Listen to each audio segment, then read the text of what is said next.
कोरापुट जिला को पर्यटन भूस्वर्ग कहुए जिलार विभिन्न पर्यटन स्थली बुली देखा देश विदेश हजार हजार पर्यटक छुट्टी आसुंच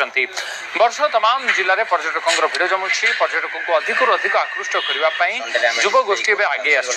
पर्यटक मैंने जिलार विभिन्न पर्यटन स्थल बुली देखुं किंतु स्थानीय अधिवासी सहित सीधा सड़क मिसी पारना कि जीवन शैली विषय में जानीपारना स्थानीय युवक मैंने देशिया भैली हॉस्पिटैलिटी प्राइवेट लिमिटेड नामक एक संस्था कर ट्रावेल टूरिज्म और अन्य सेवा जोगाई आगे आसछन्ति पर्यटन स्थली निकटस्थ रही देशिया गाँ गुड़िक पर्यटक मैंने बुलवा सहित गाँव रात्रि यापन करने संस्था समस्त व्यवस्था कर पर्यटक मैंने गाँ बुलवा सहित स्थानीय सामग्री किणी नहीं पारे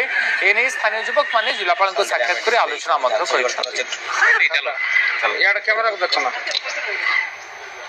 कोरापुटर जिते भी टूरिज्म प्लेस अच्छी एवं बर्तमान जो गवर्नमेंट आसी तो डेवलप करुँच तो आम चाहूँ जे आम लोकल हिसाब से आम लोकल यूथ हिसाब से आम गोटे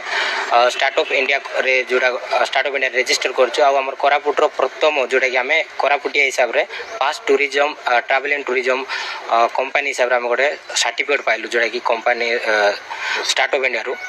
तो आम चाहूँ कलेक्टर को आम गोटे लिखित आकार गोटे दाबी देचु जे आमर कालिया माली को जमीक आम इको टूरिज्म उपर डेवलप करा जाऊ और आम से जगार लोकल यूथ मानक जमीक एम्प्लॉयमेंट जनरेशन करबू।